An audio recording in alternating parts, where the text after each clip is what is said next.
Capítulo 1. La concentración de la producción y los monopolios. El incremento enorme de la industria y el proceso notablemente rápido de concentración de la producción en empresas cada vez más grande constituyen una de las particularidades más características del capitalismo.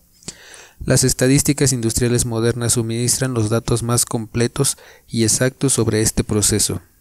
En Alemania, por ejemplo, de cada 1000 empresas industriales en 1882, 3 eran empresas grandes, es decir, que contaban con más de 50 trabajadores. En 1895, 6 y en 1907, 9.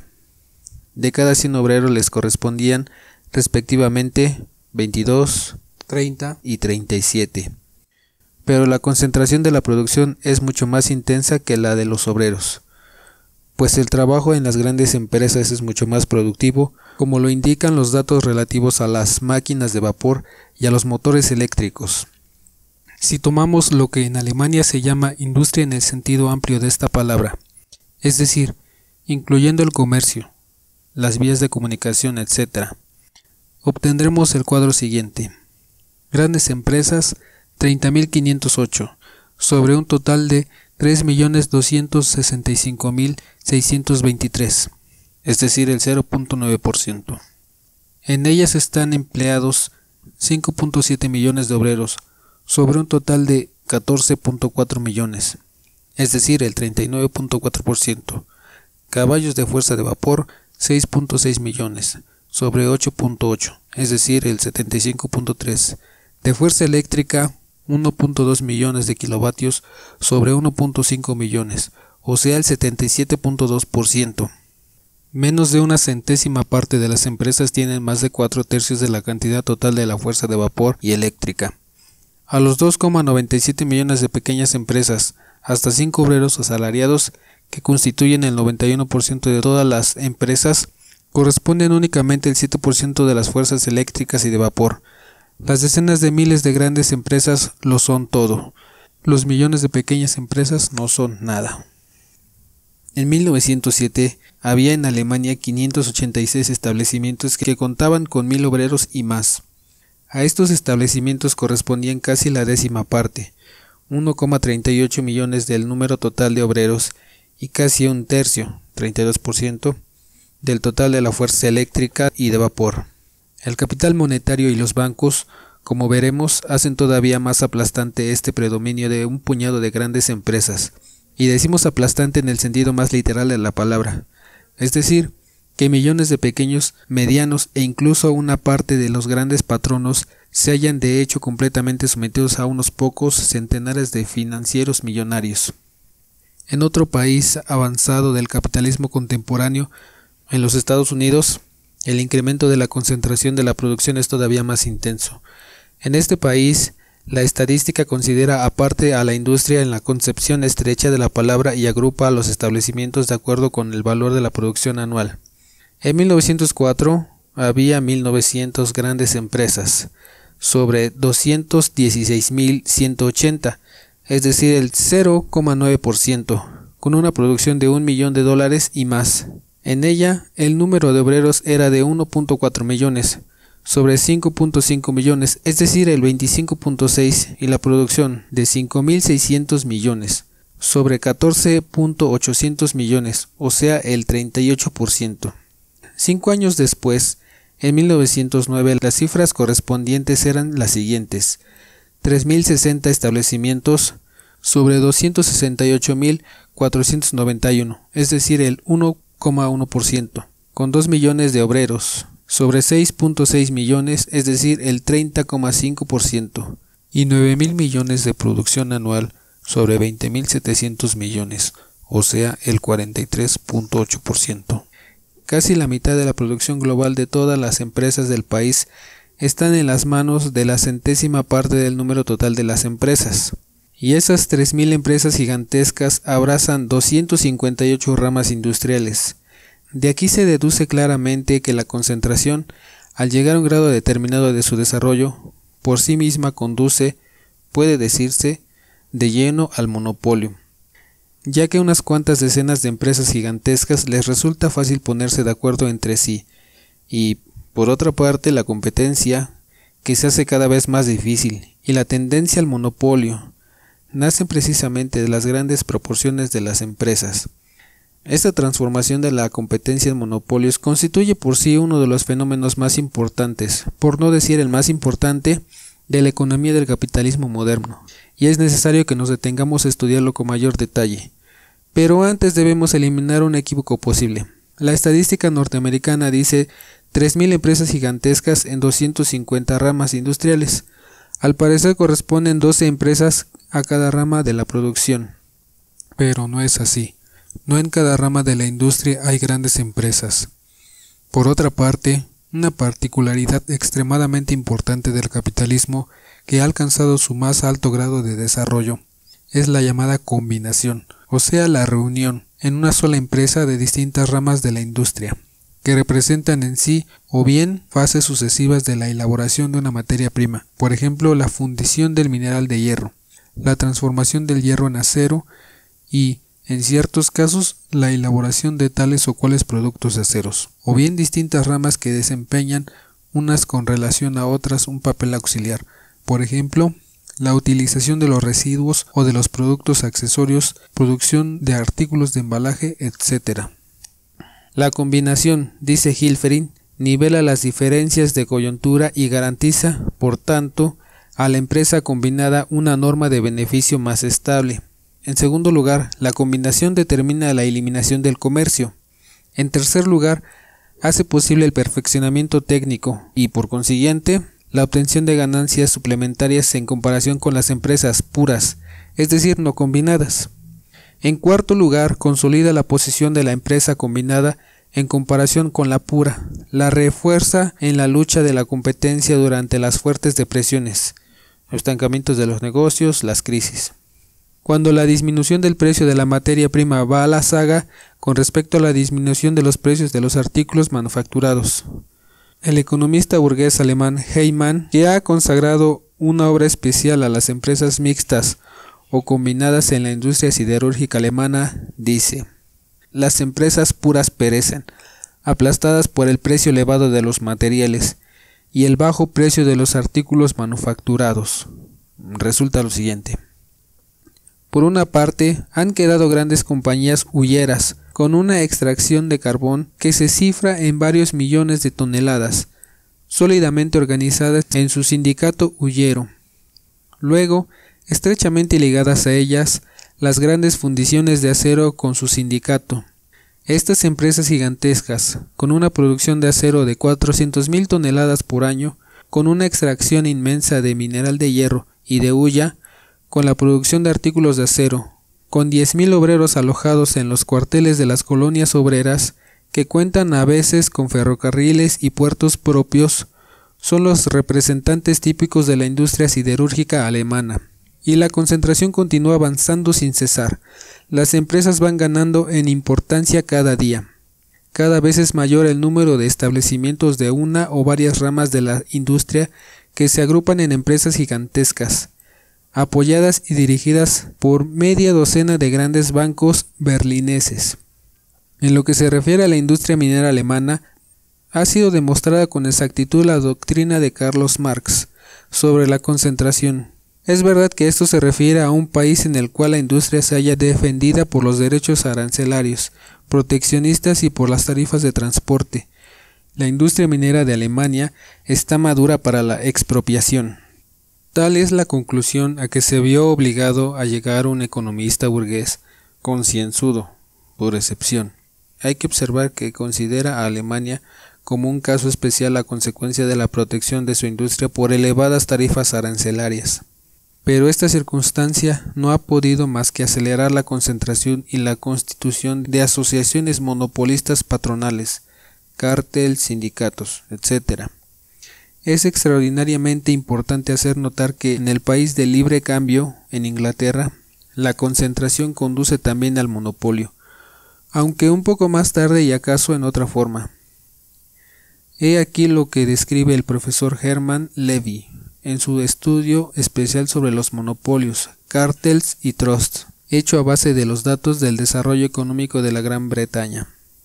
En la Gran Bretaña, precisamente las grandes proporciones de las empresas y su alto nivel técnico son las que traen aparejada la tendencia del monopolio. Por otra parte, la concentración ha determinado el empleo de enormes sumas de capital en las empresas. Por eso, las nuevas empresas se hallan ante exigencias cada vez más elevadas en lo que concierne a la cuantía del capital necesario, y esta circunstancia dificulta su aparición. Pero por otra parte, y en este punto lo considero como el más importante, cada nueva empresa que quiere mantenerse al nivel de las empresas gigantescas creadas por la concentración representa un aumento tan enorme de la oferta de mercancías que su venta lucrativa es posible solo a condición de un aumento extraordinario en la demanda, pues en caso contrario, esa abundancia de productos rebaja su precio a un nivel desventajoso para la nueva fábrica y para las asociaciones monopolistas. En Inglaterra, las asociaciones monopolistas de patronos, cartels y trusts surgen en la mayor parte de los casos, a diferencia de los otros países, en lo que los aranceles proteccionistas facilitan la centralización. Únicamente cuando el número de las principales empresas competidoras se reduce a un par de docenas. La influencia de la concentración en el nacimiento de los monopolios en la gran industria aparece en este caso con una claridad cristalina. Medio siglo atrás, cuando Marx escribió El Capital, la libre concurrencia era considerada por la mayor parte de los economistas como una ley natural.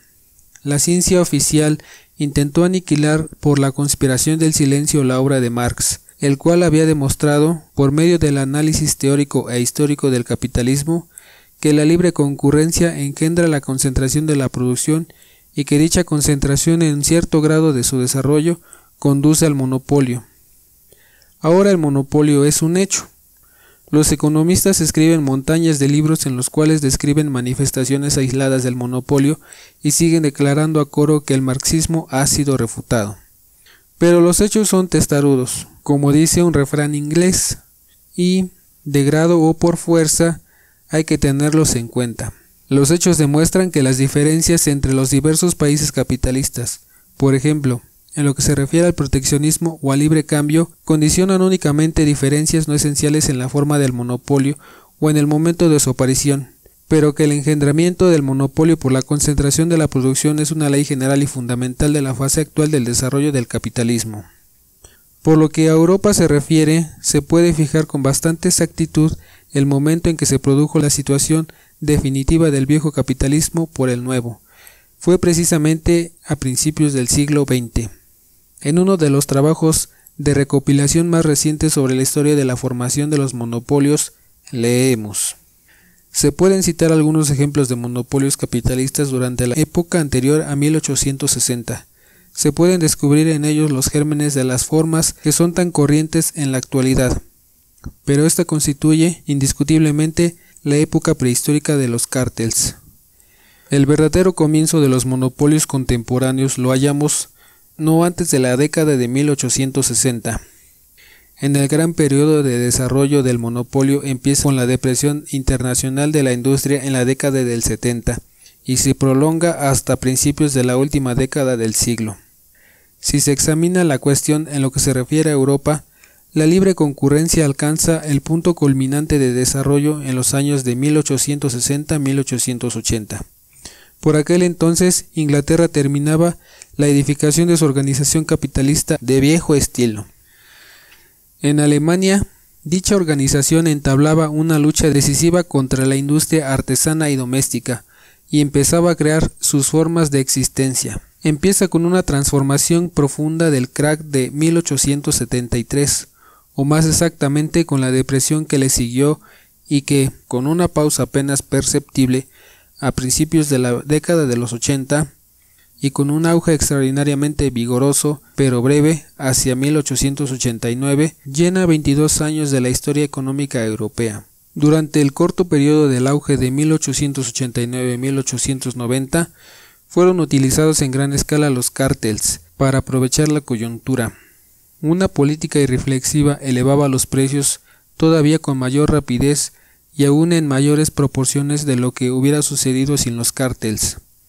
y casi todos esos cárteles perecieron sin gloria, enterrados en la fosa del crack. Transcurrieron otros 5 años de malos negocios y precios bajos, pero en la industria reinaba ya un estado de espíritu distinto del anterior. La depresión no era considerada ya como una cosa natural, sino sencillamente como una pausa ante una nueva coyuntura favorable. El movimiento de los cárteles entró en su segunda época. En vez de ser un fenómeno pasajero, los cárteles se convirtieron en una de las bases de toda la vida económica. Conquistan una esfera industrial tras otra. Y en primer lugar, la de la transformación de materias primas. Ya a principios de la década del 90, los cárteles consiguieron en la organización del sindicato del coke, el que sirvió de modelo al sindicato hullero, una técnica tal de cárteles que, en esencia, no ha sido sobrepasada por el movimiento. El gran auge de fines del siglo XIX y la crisis de 1900 a 1903 se desarrollan ya enteramente por primera vez, al menos en lo que se refiere a las industrias minera y siderúrgica, bajo el signo de los cárteles. Y si entonces esto parecía algo nuevo, ahora es una verdad evidente para todo el mundo que grandes sectores de la vida económica son, por regla general, sustraídos a la libre concurrencia. Así pues, el balance principal de la historia de los monopolios es el siguiente. Número 1. 1860-1880, punto culminante de desarrollo de la libre concurrencia. Los monopolios no constituyen más que gérmenes perceptibles. Número 2. Después de la crisis de 1873, largo periodo de desarrollo de los cárteles, pero estos constituyen todavía una excepción, no son aún sólidos. Aún representan un fenómeno pasajero. Número 3. Auge de fines del siglo XIX y crisis de 1900 a 1903. Los cárteles se convierten en una de las bases de toda la vida económica. El capitalismo se ha transformado en imperialismo. Los cárteles se ponen de acuerdo entre sí a las condiciones de venta, a los plazos de pago, etc. Se reparten los mercados de venta. Fijan la cantidad de productos a fabricar, establecen precios, distribuyen las ganancias entre las distintas empresas, etc. El número de cárteles en Alemania era aproximadamente de 250 en 1896 y de 385 en 1905, abarcando cerca de 12.000 establecimientos. Pero todo el mundo reconoce que estas cifras son inferiores a la realidad. De los datos de la estadística de la industria alemana de 1907 que hemos citado más arriba, se deduce que hasta esos 12.000 grandes establecimientos concentran seguramente más de la mitad de toda la fuerza motriz de vapor y eléctrica. En los Estados Unidos el número de trust era en 1900 de 185, en 1907 de 250. La estadística norteamericana divide todas las empresas industriales en empresas pertenecientes a personas aisladas, a firmas y a corporaciones. A las últimas pertenecían en 1904 el 23.6%, en 1909 el 25.9%, es decir, más de la cuarta parte del total de las empresas. En dichos establecimientos estaban ocupados en 1904 el 70.6% de obreros, en 1909 el 75.6% de los obreros. Las 3/4 partes del número total. La cuantía de la producción era, respectivamente, de 10,9 y de 16,3 mil millones de dólares, o sea, 73.7% y el 79% de la suma total. En las manos de los cárteles y trusts se encuentran a menudo las 7 u 8 décimas partes de toda la producción de una rama industrial determinada. El sindicato hullero de Rhein y de Westfalia, en el momento de su constitución en 1893, concentraban el 86,7% de toda la producción del carbón en aquella cuenca, en 1910 el 95.4%. El monopolio constituido en esta forma proporciona beneficios gigantescos y conduce a la creación de unidades técnicas de producción de proporciones inmensas. El famoso trust del petróleo en Estados Unidos, Standard Oil Company, fue fundado en 1900. Su capital era de 150 millones de dólares. fueron emitidas acciones ordinarias por valor de $100 millones y acciones privilegiadas por valor de $106 millones. Estas últimas percibieron los siguientes dividendos: en el periodo de 1900 a 1907, 48, 48, 45, 44, 36, 40, 40, 40%. O sea, en total, $367 millones. Desde 1882 a 1907 obtuvieron $889 millones de beneficio neto, de los que 606 millones fueron distribuidos en dividendos, y el resto pasó al capital de reserva. En todas las empresas del Trust del Acero, United States Steel Corporation, estaban ocupados en 1907 no menos de 210.180 personas, obreros y empleados. La empresa más importante de la industria minera alemana, la Sociedad Minera de Gelsenkirchener Bergwerksgesellschaft, tenía en 1908 46.048 obreros y empleados. Ya en 1902, el Trust del Acero producía 9 millones de toneladas de acero. Su producción constituía en 1901 el 66.3%. Y en 1908 el 56.1% de toda la producción de acero de los Estados Unidos. Sus extracciones de mineral de hierro el 43.9% y el 46.3% respectivamente. El informe de la Comisión Gubernamental Norteamericana sobre los trusts dice: la superioridad de los trusts sobre sus competidores se basa en las grandes proporciones de sus empresas y en su excelente instalación técnica. El Trust del Tabaco, desde el momento mismo de su fundación, consagró todos sus esfuerzos a sustituir en todas partes, en vasta escala, el trabajo manual por el trabajo mecánico. Con este objeto adquirió todas las patentes que tenía una relación cualquiera con la colaboración del tabaco y empleó para esto sumas enormes. Muchas patentes resultaban al principio inservibles y tuvieron que ser modificadas por los ingenieros que se hallaban al servicio del Trust.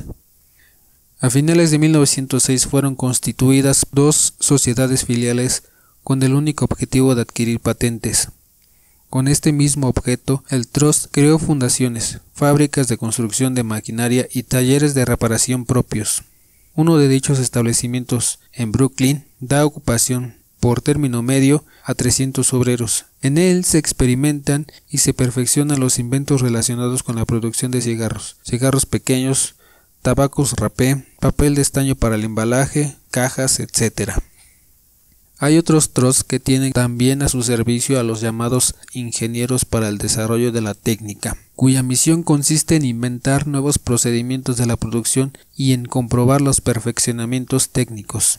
El Trust del Acero abona a sus ingenieros y obreros premios importantes por los inventos susceptibles que elevan la técnica o reducen los gastos.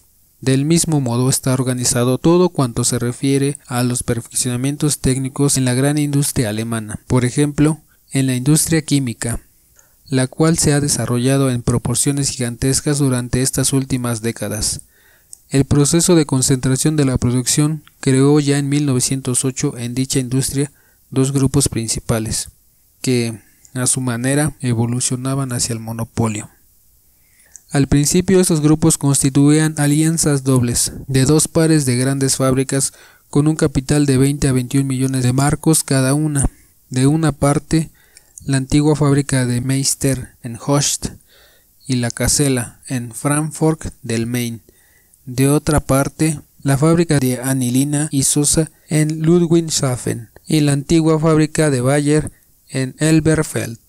Uno de los grupos en 1905 y el otro en 1908 se pusieron de acuerdo, cada uno por su cuenta, con otra gran fábrica, a consecuencia de lo cual resultaron 2 alianzas triples, y con un capital de 40 a 50 millones de marcos cada una, y entre las cuales se inició ya una aproximación. Se estipularon acuerdos sobre los precios, etc. La competencia se convierte en monopolio. De aquí resulta un gigantesco progreso de la socialización de la producción. Se efectúa también en particular la socialización del progreso de inventos y perfeccionamientos técnicos. Esto no tiene nada ya que ver con la antigua libre concurrencia de patronos dispersos, que no se conocían entre sí y que producían para un mercado ignorado. La concentración ha llegado hasta el punto que se puede hacer un cálculo aproximado de todas las fuentes de materias primas, por ejemplo, yacimientos de minerales de hierro, en un país y aún, como veremos, en varios países en todo el mundo. No solo se realiza este cálculo, sino que asociaciones monopolistas gigantescas se apoderan de dichas fuentes. Se efectúa el cálculo aproximado del mercado, el que, según el acuerdo estipulado, las asociaciones mencionadas se reparten entre sí. Se monopoliza la mano de obra calificada. Se toma a los mejores ingenieros y las vías y los medios de comunicación, las líneas férreas en América, las compañías navieras en Europa y América. Van a parar a manos de los monopolios citados. El capitalismo, en su fase imperialista, conduce de lleno a la socialización de la producción en sus más variados aspectos. Arrastra, por así decirlo, a pesar de su voluntad y conciencia, a los capitalistas a un cierto nuevo régimen social, de transición entre la plena libertad de concurrencia y la socialización completa. La producción pasa a ser social, pero la apropiación continúa siendo privada. Los medios sociales de producción siguen siendo propiedad privada de un número reducido de individuos. El marco general de la libre concurrencia formalmente reconocida persiste, y el yugo de un grupo poco numerosos de monopolistas sobre el resto de la población se hace 100 veces más duro, más sensible, más insoportable. Ha consagrado una obra especial a la lucha entre los cártels y outsiders, es decir, empresarios que no formaban parte de los cártels. El autor ha titulado dicha obra La organización forzosa, cuando hubiera debido hablar naturalmente, para no embellecer el capitalismo, de la subordinación forzosa a las asociaciones monopolistas. Es instructivo echar una simple ojeada, aunque no sea más que en la enumeración de los medios a que acude dichas asociaciones en la lucha moderna, novísima, civilizada por la organización. Número 1. Privación de las materias primas. Uno de los procedimientos más importantes para obligar a entrar en el cártel. Número 2. Privación de mano de obra mediante alianzas, esto es, mediante acuerdos entre los capitalistas y los sindicatos obreros para que estos últimos acepten el trabajo solamente en empresas cartelizadas. Número 3. Privación de medios de transporte. Número 4. Privación de mercados. Número 5. Acuerdo con los compradores para sostener relaciones comerciales únicamente con los cárteles. Número 6. Disminución sistemática de los precios, con objeto de arruinar a los outsiders, es decir, a las empresas que no se someten a los monopolistas. Se gastan millones para vender, durante un tiempo determinado, a precios inferiores al coste. En la industria de la benzina se ha dado el caso de bajar el precio de 40 a 22 marcos, es decir, casi la mitad. Número 7. Privación de crédito. Número 8. Declaración del boicot. Nos hallamos en presencia no ya de una lucha de competencia entre grandes y pequeñas empresas, entre establecimientos técnicamente atrasados y establecimientos de técnica avanzada. Nos hallamos ante la estrangulación, por los monopolistas, de todo aquello que no se somete al monopolio, a su yugo, a su arbitrariedad. He aquí cómo se refleja este proceso en la conciencia de un economista burgués. Aún en el terreno de la actividad económica pura, escribe Kestner, se produce cierto desplazamiento de la actividad comercial, en el sentido tradicional de la palabra, hacia una actividad organizada especulativa. Consigue los mayores éxitos no el comerciante, que, basándose a su experiencia técnica y comercial, sabe determinar mejor las necesidades del comprador, encontrar, y por así decirlo, descubrir la demanda que se halla en este estado latente, sino el genio especulador que por anticipado sabe tener en cuenta o intuir el desenvolvimiento en el terreno de la organización, la posibilidad de determinados lazos entre las diferentes empresas y los bancos. Traducido al lenguaje común, esto significa: el desarrollo del capitalismo ha llegado a un punto tal que, aunque la producción de mercancías sigue reinando como antes y siendo considerada.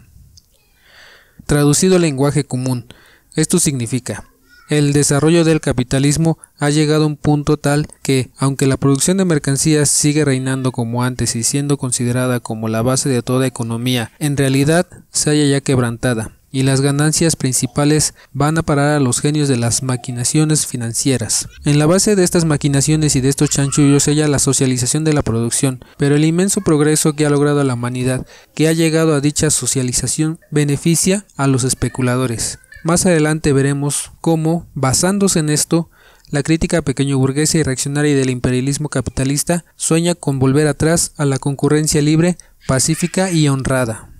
La elevación persistente de los precios, como resultado de la constitución de los cárteles, dice Kestner, hasta ahora se ha observado solo en lo que se refiere a los principales medios de producción, sobre todo la hulla, el hierro, la potasa, y, por el contrario, no se ha observado nunca en lo que se refiere a los artículos manufacturados.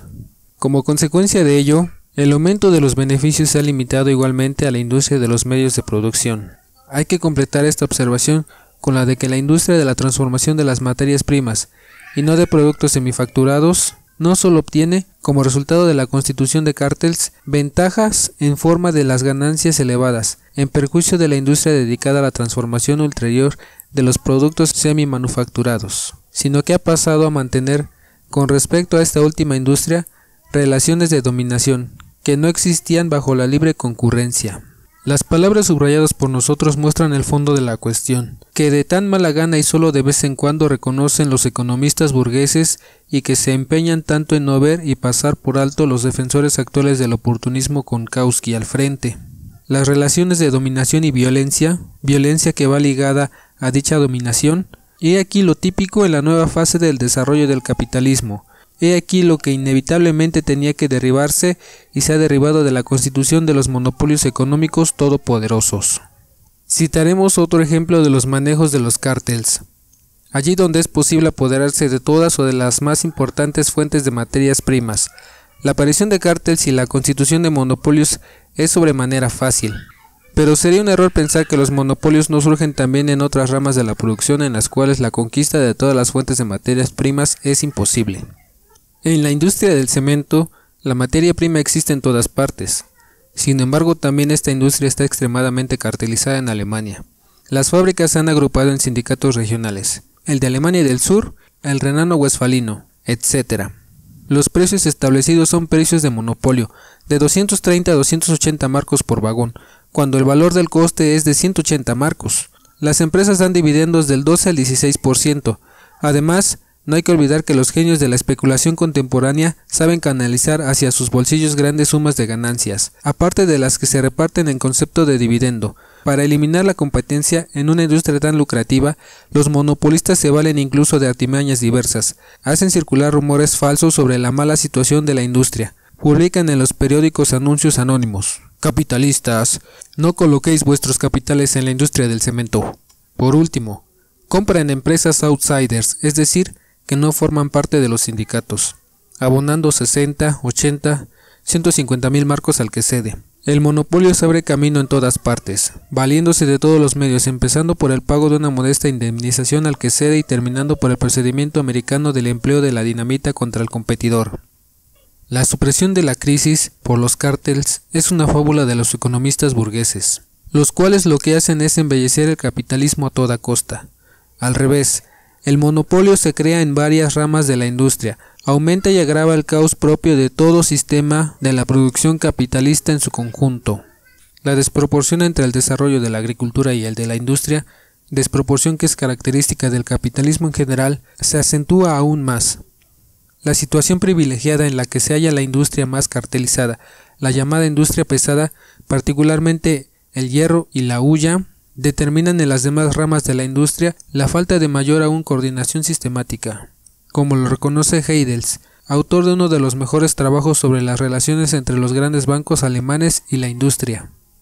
El aumento del riesgo es consecuencia, al fin y al cabo, del aumento gigantesco de capital, el cual, por decirlo así, desborda el vaso y se vierte hacia el extranjero, etc. Y junto a esto los progresos extremadamente rápidos de la técnica traen aparejados consigo cada vez más elementos de desproporción entre las distintas partes de la economía nacional, de caos, de crisis. Probablemente, se vio obligado a reconocer el mismo Lippmann, la humanidad asistirá en un futuro próximo a nuevas y grandes revoluciones en el terreno de la técnica, que se hará sentir sus efectos también sobre la organización de la economía nacional, la electricidad, la navegación aérea. Habitualmente, y por regla general, en estos periodos de radicales transformaciones económicas se desarrolla una fuerte especulación. Y las crisis de toda clase, sobre todo las crisis económicas, pero no solo estas, aumentan a su vez en proporciones enormes la tendencia a la concentración y al monopolio. Y aquí una de las reflexiones extraordinariamente instructivas de Heidel sobre la significación de la crisis en 1900, la cual, como sabemos, desempeñó el papel de punto crucial en la historia de los monopolios modernos. La crisis de 1900 se produjo en un momento en que, al lado de la gigantesca empresa en las ramas principales de la industria, existían todavía muchos establecimientos con una organización anticuada, según el criterio actual, establecimientos puros, esto es, no combinados, que se habían elevado sobre las olas del auge industrial. La baja de los precios, la disminución de la demanda, llevaron a empresas puras a una situación calamitosa, que o no conocieron en modo alguno las gigantescas empresas combinadas, o que solo conocieron durante breve periodo. Como consecuencia de esto, la crisis de 1900 determinó la concentración de la industria en proporciones incomparablemente mayores que la crisis de 1873, la cual efectuó también una determinada selección de las mejores empresas. Pero, dado el nivel técnico de entonces, esta selección no pudo crear un monopolio de las empresas que habían conseguido salir victoriosas de la crisis. Precisamente de un tal monopolio persistente y, además, en un alto grado, gozan las empresas gigantescas de la industria siderúrgica y eléctrica actuales, gracias a su técnica complicadísima, a su extensa organización, a la protección de su capital, y en menor grado, también las empresas de construcción de máquinas, determinadas ramas de la industria metalúrgica, las vías de comunicación, etc. El monopolio es la última palabra de la fase más reciente del desarrollo del capitalismo, pero nuestro concepto de la fuerza efectiva y de la significación de los monopolios contemporáneos serían en extremo insuficientes, incompletos, reducidos, si no tomáramos en consideración el papel de los bancos.